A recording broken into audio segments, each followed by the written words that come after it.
दोस्तों, हिंदी सिनेमा में कई कलाकार ऐसे हैं जो अपने बचपन से लेकर आज तक बॉलीवुड में प्रमुख रूप से सक्रिय हैं और कई कलाकार ऐसे भी रहे जिन्होंने अपने बचपन में अपने अभिनय के चलते खूब प्रसिद्धि हासिल की, लेकिन आगे चलकर टैलेंट और खूबसूरती दोनों होने के बावजूद वो मुकाम हासिल नहीं कर सके जो वो कर सकते थे।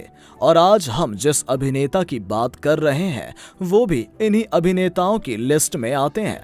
जी हाँ दोस्तों, हम बात कर रहे हैं फिल्म मासूम में बाल कलाकार के रूप में अपनी मासूमियत से दर्शकों के दिल में एक अलग ही जगह बनाने वाले अभिनेता जुगल हंसराज की।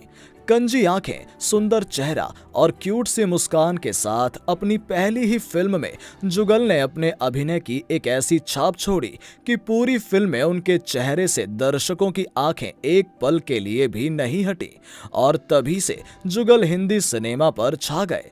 जुगल को मोहब्बतें, कहानी 2, कभी खुशी कभी गम जैसी फिल्मों के लिए जाना जाता है, लेकिन सवाल ये उठता है कि आखिर ऐसा क्या हुआ जो इतनी खूबसूरत और टैलेंटेड अभिनेता आज गुमनामी की जिंदगी जी रहे हैं और हिंदी सिनेमा में उन्हें आगे काम क्यों नहीं मिला। तो दोस्तों, आज हम हमारी इस वीडियो में जुगल के प्रारंभिक जीवन से लेकर उनके हिंदी सिनेमा में छोटे से एक करियर और उनकी निजी जिंदगी के बारे में आपको बताएंगे। इसके अलावा इन दिनों जुगल हंसराज क्या कर रहे हैं, कहां रहते हैं, ये जानने के लिए हमारे वीडियो को अंत तक देखें। बात करें के प्रारंभिक जीवन की तो इनका जन्म 26 जुलाई 1972 को मुंबई महाराष्ट्र में एक क्रिकेटर के घर हुआ। वो बचपन से ही बेहद खूबसूरत और टैलेंटेड थे, जिसके चलते उन्होंने बचपन में ही हिंदी सिनेमा में कदम रख लिया था और बाल कलाकार के तौर पर फिल्मों में काम करते थे। लेकिन उनके पिता चाहते थे कि वो अपनी पढ़ाई पर ज्यादा ध्यान दें, इसीलिए उन्होंने कम ही फिल्मों में काम किया। पढ़ाई खत्म होने के बाद उन्होंने दोबारा हिंदी सिनेमा में वापसी की। उन्होंने अपने करियर की शुरुआत सन 1983 की फिल्म मासूम में एक बाल कलाकार के रूप में की थी, जिसमें नसीरुद्दीन शाह और शबाना आजमी ने अभिनय किया था। फिल्म को सकारात्मक प्रतिक्रिया मिली और हंसराज के करियर की बेहतरीन शुरुआत हुई। फिल्म में इनके काम को दर्शकों द्वारा बेहद पसंद किया गया। साथ ही उनके गुलाबी होठ, गोरे गाल, कंजी आंखें और खूबसूरत सी मुस्कान पर सभी फिदा हो गए थे। कहा जाता है कि पूरी फिल्म में सभी ने जुगल के अभिनय, मीठी आवाज और क्यूटनेस को बेहद पसंद किया। साथ ही इस फिल्म का गाना तुझसे नाराज नहीं जिंदगी आज के सदाबहार गानों में से एक है। इसके बाद वो बाल कलाकार के रूप में कई फिल्मों में नजर आए और सभी ने उन्हें बेहद पसंद भी किया। बाद में उन्होंने कर्मा और सुल्तान जैसी फिल्मों में बाल कलाकार के रूप में अपना करियर जारी रखा। इनको एक बच्चे के रूप में टीवी और प्रिंट के लिए एक मॉडल के रूप में भी चित्रित किया गया था। वो विक्स, वेपोरब, सफोला और न्यूट्रोमूल जैसे उल्लेखनीय विज्ञापन अभियानों में दिखाई दिए। एक बाल कलाकार के तौर पर उन्होंने हिंदी सिनेमा में बहुत अच्छा काम किया और खूब नाम हासिल किया। साथ ही उन्हें दर्शकों का बेहद प्यार मिला। बाल कलाकार के तौर पर उन्होंने हुकूमत, लोहा और झूठा सच नामक फिल्मों में काम किया, जिसमें जुगल के अभिनय को देख सभी उनके फैन हो गए। साथ ही उनकी क्यूटनेस और भोलापन को देख सभी उन पर मोहित हो जाते थे।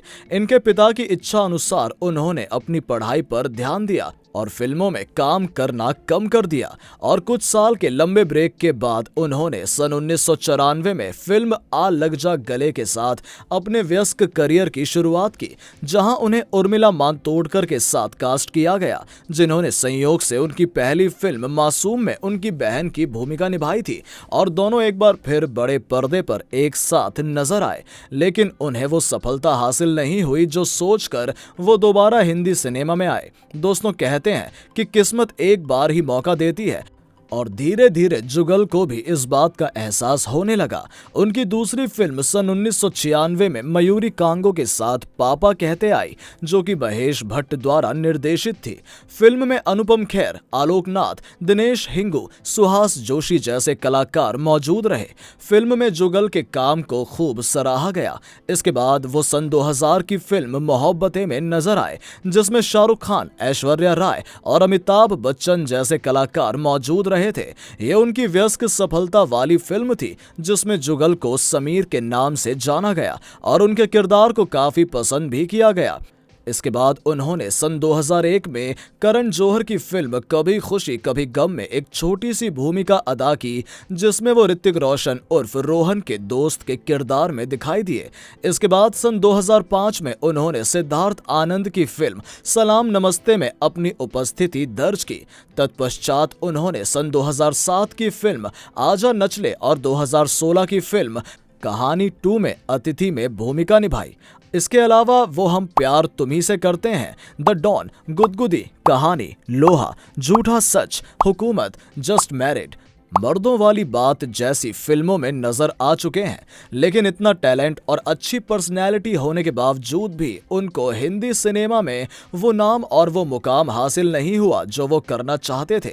हिंदी सिनेमा में उनको अच्छी फिल्में ऑफर नहीं हो रही थी और उन्हें वही छोटे मोटे रोल्स ऑफर हो रहे थे, जिसके चलते उन्होंने एक्टिंग की दुनिया में अपने कदम पीछे हटा लिए। सन 1998 में उन्होंने अपने दोस्त करण जौहर की पहली फिल्म कुछ कुछ होता है के लिए शीर्षक गीत की धुन तैयार की।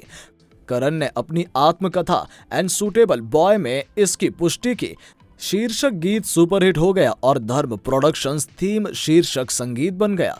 अभिनय के क्षेत्र में अच्छा काम नहीं मिलने पर उन्होंने सन 2008 की computer animated film road side Romeo के लिए लेखक और निर्देशक के रूप में काम किया, जो यशराज फिल्म्स और वॉल्ट डिज्नी स्टूडियो द्वारा संयुक्त रूप से निर्मित है।